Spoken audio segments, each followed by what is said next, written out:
चलिए आज का टॉपिक स्टार्ट करते हैं। टॉपिक स्टार्ट करने से पहले मैं आप लोगों को थोड़ा बता दूं कि हमने पहले भी टॉपिक को थोड़ा बहुत हम लोगों ने डिस्कस किया था इस चीज़ को कि ट्रांसपायरेशन क्या होती है। कल के टॉपिक में जो चीज़ हम लोगों ने डिस्कस किया था वो है ट्रांसपायरेशन, जो कि प्लांट्स के एरियल पार्ट से जो पानी का एक्सक्रीशन होता है, इवापोरेशन होता है, उसको हम बोलते हैं ट्रांसपायरेशन। फिर हमने डिफरेंट फैक्टर्स डिस्कस किए थे जो ट्रांसपायरेशन के प्रोसेस को अफेक्ट कर सकते थे और अफेक्ट करते हैं। ये जो ट्रांसपोर्ट ऑफ वाटर है ये भी उसी ट्रांसपायरेशन से रिलेटेड एक एक प्रोसेस है। इसमें स्टेम में, प्लांट्स के स्टेम में पानी किस तरह ट्रांसपोर्ट कर रहे होते हैं, किस तरह मूव कर रहे होते हैं, इसके पीछे भी मैकेनिज्म वही सारा ट्रांसपायरेशन का है। क्योंकि ट्रांसपायरेशन पूल क्रिएट हो रहा होता है, ट्रांसपायरेशन के जरिए पानी नीचे से ऊपर खींचा जाता है। ठीक है, तो ट्रांसपोर्ट इन वाटर में जो है ना हम डिस्कस करेंगे in the stem water plus dissolve minerals. जब भी पानी के अंदर, मिट्टी के अंदर, सॉइल के अंदर जितना भी डिजॉल्व मिनरल्स होते हैं, मिनरल्स मौजूद होते हैं, उसमें पानी के साथ जब ये मिक्स हो जाते हैं तो ये डिजॉल्व हो जाते हैं पानी के अंदर। फिर इस कम्बिनेशन को, इस सॉल्यूशन को हम एक नाम देते हैं, बॉटनिकल नाम देते हैं या बायोलॉजिकल एक वो टर्म यूज करते हैं इसके लिए, इसको हम सेप बोलते हैं। ठीक है, अब सेप की डेफिनेशन जब आप करते हैं, सेप किस चीज को बोलते हैं? Water plus dissolve minerals. When the minerals are dissolve in the water and they are transporting from roots to the leaves of a plant, that is known as the sap. So water plus dissolved mineral is known as the sap. Upward movement of sap in xylem tissue in the stem is called as ascent of sap. अब यहाँ पे आप लोग देख सकते हैं कि accent of सेप हम किस चीज को बोलते हैं? एसेंट ऑफ सेप का मतलब यही है कि जब भी कभी वो जो है ना हमारे पास जो है ना सेब जो है ना, यानी आपके जितना भी वो हो गया मिनरल्स वगैरह जो हैं, वो सेब की सूरत में जब वो यहाँ से वहां जा रहे होते हैं, रूट से स्टेम की तरफ या स्टेम से फिर ऊपर लीव्स की तरफ जब जाएंगे, उस मोमेंट को हम असेंट ऑफ सेप बोलते हैं। एसेंट का मतलब है from the lower grading to the higher level. जब भी लोअर लेवल से आप हायर लेवल की तरफ जाते हैं उसको हम एसेंट्स बोलते हैं। अब एसेंट्स ऑफ सेप जो है ना वो अपवर्ड मोमेंट को बोलते हैं, यानी जब मिनरल्स प्लस वाटर स्टेम के अंदर अपवर्ड मोमेंट करते हैं, इस प्रोसेस को, इस मोमेंट को हम नाम देते हैं एसेंट्स ऑफ सेप। आगे चलते हैं।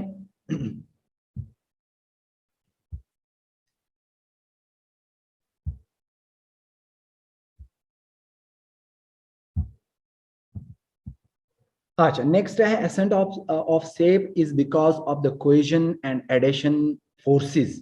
कोहेजन और एडिशन फोर्सेस जो कि हमारे पास हैं, जो वाटर के मॉलिक्यूल्स के दरमियान जो अट्रैक्शन होता है उसको हम कोहेजन और एडिशन बोलते हैं। अब कोहेजन और एडिशन क्या है? यानी ये जो ट्रांसपोर्ट ऑफ वाटर है इन द स्टेम, इनके साथ सबके पीछे, या फिर असेंट ऑफ सेप जो है ना, यानी सेप का अपवर्ड मोमेंट, वाटर और मिनरल्स का अपवर्ड मोमेंट स्टेम के अंदर या जाइलम टिश्यूज के अंदर, इसके पीछे कोहेजन और एडिशन फोर्सेस हैं। अब कोहेजन क्या है? Cohesion a mutual attraction between the water molecule. Water molecule जैसे कि H2O एक वाटर मॉलिक्यूल है और दूसरा H2O।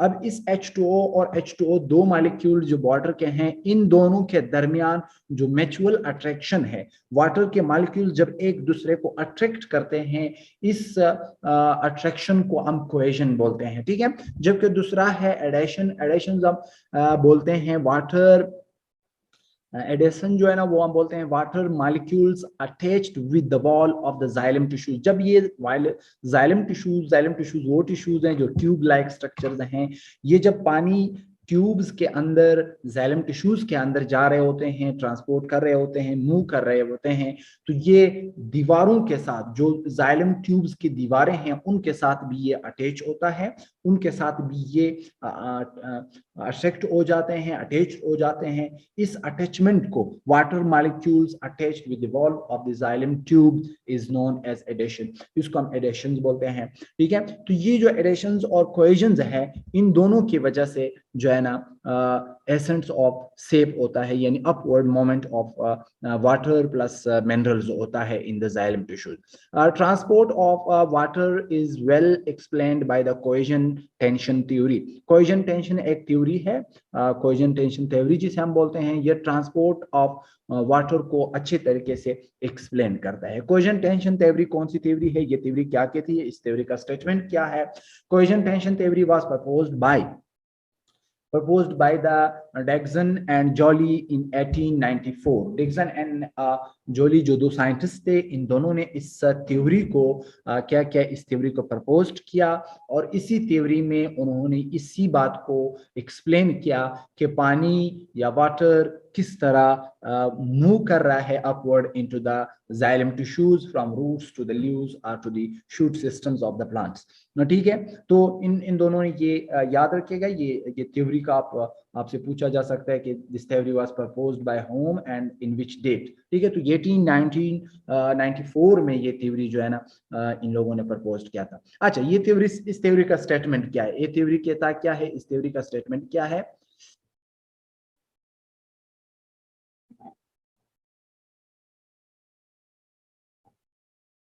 अच्छा, इस थ्योरी का स्टेटमेंट ये कह रहा है कि cohesion tension theory was proposed by water molecules have a strong mutual force of attraction.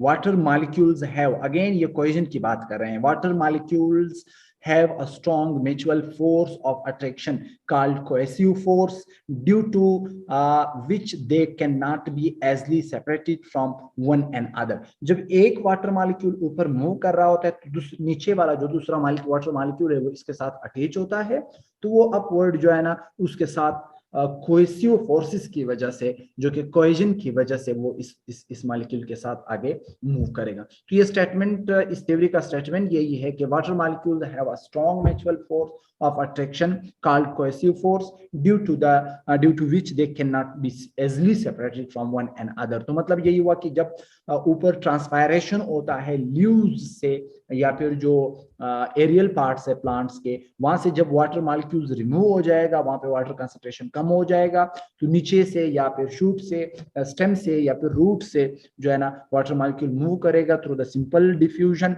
तो जब एक वाटर मॉलिक्यूल मूव करेगा तो दूसरा मॉलिक्यूल उसके साथ स्ट्रांगली कोहेसिव फोर्सेस के जरिए एक दूसरे के साथ अटैच है, तो वो नीचे वाले मॉलिक्यूल को साथ उठा के ऊपर ले जाएगा, तो उसके नीचे एक और मॉलिक्यूल ऑफ वाटर अटैच हो सकता है, तो उसके नीचे एक और, इस तरह ये एक कॉलम की सूरत में जो है ना अपवर्ड मूवमेंट करेंगे। ठीक है, तो ये हो गया transport of water molecules.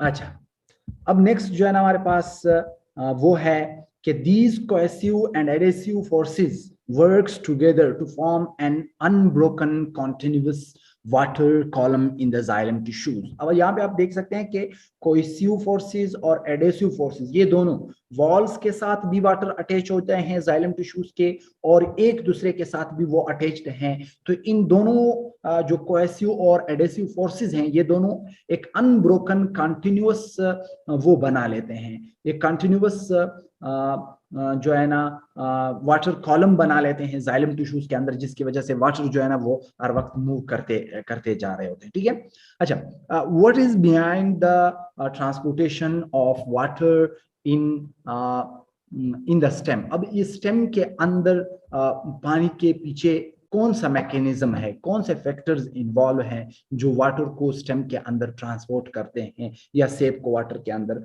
Stem के अंदर वो मूव करते हैं।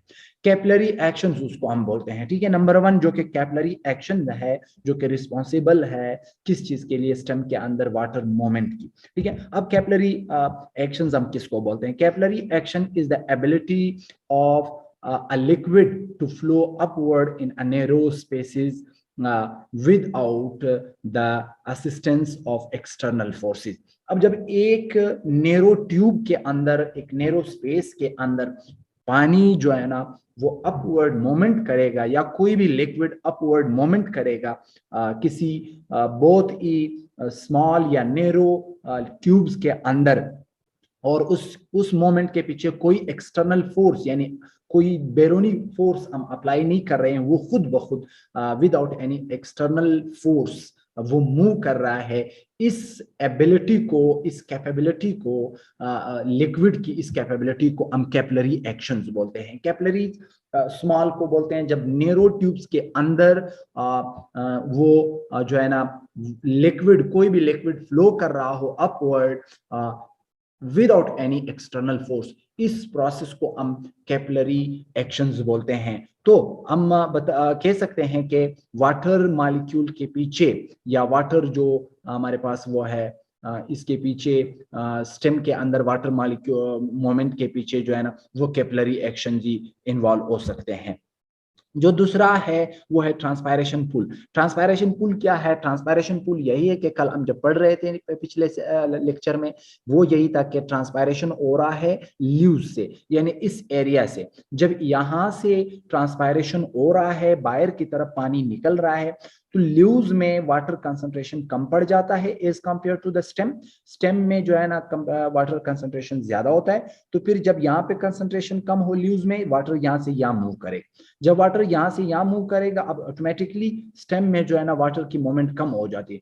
फिर वाटर जो है ना रूट से मूव करेगा इनटू द स्टेम। इस तरह ये एक कंटिन्यूअस एक कॉलम सा बन जाता है। तो ट्रांसपायरेशन पूल इसी को बोलते हैं जो वाटर को अट्रैक्ट करते हैं। A transpiration pool could be simply defined as a biological process in which the force of pulling is produced inside the xylem tissues. Xylem tissues के अंदर पानी जा रहा होता है, तो लाजमी सी बात है कि उसके अंदर एक पुल सा, एक खींचने वाला एक फोर्स, एक अट्रैक्शन पैदा हो जाता है। This force helps in the upward movement of water into the xylem vessels. Xylem tissues के अंदर, जाइलम ट्यूब्स के अंदर यही फोर्स है जो कि इन्वॉल्व हो जाता है और उसको अपवर्ड मोमेंट करने पर मजबूर कर देते हैं। In this process loss of water in the form of vapours through the leaves are observed. ठीक है, तो इस प्रोसेस में हम कह सकते हैं कि ल्यूज में से जो है ना लॉस ऑफ वाटर होता है बाय द ट्रांसपायरेशन।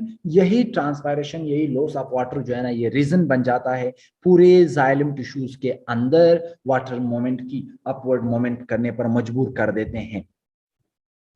ठीक है, अब यहाँ पे हम देखते हैं इस खूबसूरत से डायग्राम में, यहाँ पे जाइलम टिश्यूज, रूट्स और जो है ना लीव्स को, तीनों को हमने दिखाने की कोशिश की। ये यहाँ पे आप लोग देख सकते हैं कि ये लीव्स का इंटरनल स्ट्रक्चर है, और यहाँ पे हम स्टेम का इंटरनल स्ट्रक्चर देख रहे हैं, जाइलम टिश्यूज वगैरह हम देख रहे हैं, और यहाँ पर ये रूट्स हैं। अब वन बाय वन हम इसको डिस्कस करेंगे कि किस तरह वाटर जो है ना वो upward movement करते हैं in the stem of in the xylem tissues of a stem।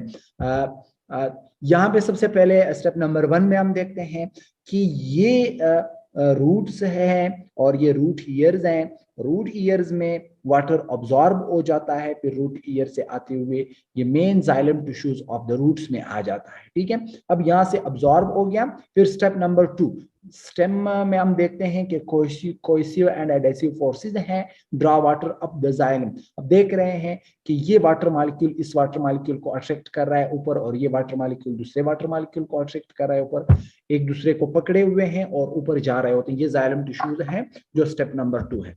अब स्टेप नंबर 3 में हम देखते हैं कि स्टेप नंबर 3 में किस तरह ये ल्यूज तक ये पानी पहुंच जाता है, और ल्यूज के अंदर जो स्पॉन्जी मेसोफिल्स हैं या मेसोफिल सेल्स हैं, यहाँ पे वाटर की जितनी कंसंट्रेशन यहाँ पे यूज होगी फोटोसिंथेसिस में, वो इन सेल्स में यानी ये मेसोफिल सेल्स में ये यूज हो जाती है। बाकी जो एक्स्ट्रा वाटर है जाइलम के अंदर या ल्यूज के अंदर जो रह जाता है, वो स्टोमेटल ओपनिंग के जरिए transpiration draws water from the leaves. Transpiration के जरिए वाटर जो है ना वो पानी से उसे लीव्स से बाहर चला जाता है। तो ये 3 स्टेप्स में दिखाया जा सकता है कि पहला जो है ना ये रूट्स में अब्जॉर्ब होगा, रूट से फिर ये स्टेम में आएगा, स्टेम से फिर जो है ना ये लीव्स में आ जाएगा। अब देखना यह है कि स्टेम रूट्स में वाटर क्यों आ जाता है, क्योंकि वाटर जो है ना यहाँ से मूव कर जाते हैं, यहाँ पे स्टेम में आ जाते हैं तो यहाँ पे वाटर कंसंट्रेशन वो कम पड़ जाती है। आउटसाइड ऑफ द लीव्स इस एरिया में वाटर कंसंट्रेशन ज्यादा होता है, तो automatically water move from the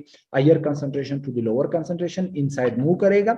और यहाँ पे अगर हम देख ले तो यहाँ पे वाटर क्यों आ रहा है रूट से, क्योंकि यहाँ लीव्स में वाटर कंसंट्रेशन कम पड़ जाता है, तो फिर वो वाटर कंसंट्रेशन यहाँ से मूव करेगा इनटू द लीव्स।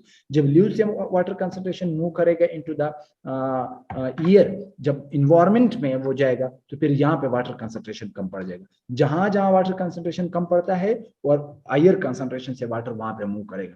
यहाँ पे higher concentration in the soil है, मिट्टी में ज्यादा पानी है, तो ये मूव करेगा इनटू द रूट्स। रूट्स में वाटर कंसंट्रेशन ज्यादा होगी as compare to the leaves, तो ये मूव करेगा रूट से स्टेम की तरफ। अब स्टेम्स में अगर हम देख ले तो वाटर सारा यहाँ चला जाता है लीव्स में, तो यहाँ पे वाटर कंसंट्रेशन कम हो गया, रूट से यहाँ पे वाटर मूव करेगा। अब लीव्स में हम देखते हैं कि स्टोमेटल ओपनिंग के जरिए बाहर इन्वायरमेंट में वाटर सारा ट्रांसपायरेशन के जरिए निकल जाता है, तो लीव्स में वाटर कंसंट्रेशन कम पड़ जाती है as compare to the stems. अगर हम स्टेम को देख लें तो स्टेम में वाटर कंसंट्रेशन ज्यादा है और लीव्स में कम, तो ये यहाँ से मूव करेगा। तो इसके पीछे सारा जो है ना वो कौन है, सबके सब उसके अंदर जो है ना वो ट्रांसपायरेशन और एडेसिव और कोहेसिव फोर्सेस हैं। और इस डायग्राम में भी आप देख सकते हैं कि यहाँ पे वाटर कंसंट्रेशन हाई है, वाटर पोटेंशियल ग्रेडियंट है, और अपवर्ड यानी लीव्स के पोर्शन में अगर they leave at tip of the tree 1.5 mmPa low concentration, और एटमॉस्फेयर में कंसंट्रेशन ज्यादा हो जाता है क्योंकि वो कंसंट्रेशन वहां पे सारा मूव हो रहा है ट्रांसपायरेशन के जरिए। तो as compare to the leaves में कंसंट्रेशन ज्यादा है, और सॉरी रूट्स में कंसंट्रेशन ज्यादा है और लीव्स में कंसंट्रेशन बिल्कुल कम है वाटर कंसंट्रेशन। तो इस वजह से ये वाटर कंसंट्रेशन क्या होगा, ये वाटर कंसंट्रेशन जो है ना इसको अपवर्ड मोमेंट पर मजबूर कर देंगी। ठीक है, अब steps involve in the transport of water in the tree from roots to the stem, from roots to the leaves. Okay, अब ये हम देख रहे हैं कि यहाँ से जो है ना हम वाटर कंसंट्रेशन को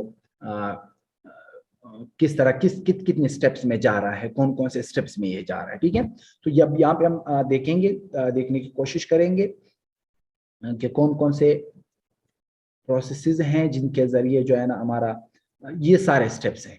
इन स्टेप्स में हम देखते हैं अभी ये पूरा की पूरा डायग्राम है। यहाँ पे इस डायग्राम को हम देखने की कोशिश करेंगे कि किस तरह हम स्टेप वाइज जो है ना वो वाटर मूव कर रहा है। यहाँ पे एक ट्री शो किया हुआ है जिसका यहाँ पे रूट्स हैं, और फिर इन रूट्स को जो है ना हम फिर ये स्टेम है, और फिर स्टेम्स के बाद लीव्स में आता है। ठीक है, तो इन सब को हम देखते हैं वन बाय वन की किस तरह। स्टेप नंबर 1 है वाटर इन द सॉइल, पानी मिट्टी में मौजूद होता है around the roots, all roots hair. ठीक है, फिर step number 2 root hairs absorb कर लेते हैं यहाँ से पानी, यानी सॉइल से मिट्टी से पानी ऑब्जॉर्व हो जाते हैं बाय द रूट्स ईयर्स। ठीक है, इसके बाद रूट्स के कॉर्टेक्स में आ जाते हैं, यानी मेन सेंट्रल पोर्शन में आ जाता है रूट्स के। ठीक है, अब रूट्स के मेन पोर्शन में जब ये आ जाता है तो फिर क्या होता है, इसके बाद रूट से ये जाइलम टिश्यूज यानी स्टेम में आ जाता है। ठीक है, स्टेप नंबर 4 में आप लोग देख सकते हैं कि ये कहाँ पे आ जाता है, ये बिल्कुल स्टेम में आ जाता है। फिर स्टेप नंबर 5 में हम आ जाते हैं। स्टेप नंबर 5 में बिल्कुल ये स्टेम के दरमियान में आ जाता है, upward moment through the xylem tissues हो जाता है। ठीक है, स्टेप नंबर 6 में अगर हम देख लें तो स्टेप नंबर 6 में हमारे पास है लीव्स, तो फिर पानी स्टेम से मूव कर जाता है इनटू द लीव्स, और लास्ट जो स्टेप है वो है diffusion through the stomata. Very simple, बहुत ही सिंपल है। वाटर किस तरह मूव कर रहा है इन द स्टेम, सबसे पहले हमने डिफ्यूजन को समझना है। डिफ्यूजन हमेशा हायर कंसंट्रेशन से लोअर कंसंट्रेशन की तरफ मूवमेंट होता है किसी भी चीज का। ठीक है, अब रूट्स में सॉइल में मिट्टी में हम देख ले तो हमारे पास वाटर कंसंट्रेशन ज्यादा है as compare to this portion. अब वाटर यहाँ से यहाँ मूव करेगा। फिर जब हम रूट कॉर्टेक्स में देखते हैं, रूट कॉर्टेक्स में वाटर कंसंट्रेशन कम होता है, रूट्स ईयर में वाटर कंसंट्रेशन ज्यादा होता है, तो ये यहाँ से मूव करेगा। फिर ये as compare to xylem tissues में वाटर कंसंट्रेशन कम है as compare to root cortex, water यहाँ से मूव करेगा। फिर स्टेम में कंसंट्रेशन, वाटर कंसंट्रेशन कम है तो जाइलम से यहाँ पे आ जाएगा। फिर जो है ना ल्यूज में वाटर कंसंट्रेशन कम है तो ये यहाँ से यहाँ मूव कर देगा। ल्यूज का अगर हम कंपेयर करें as to the environment, environment में वाटर कंसंट्रेशन कम है तो ये ल्यूज से यहाँ पे मूव करेगा, ठीक है। तो इस तरह ये पूरा एक साइकिल चलेगा और वाटर जो है ना वो स्टेम में से मूव कर जाते हैं।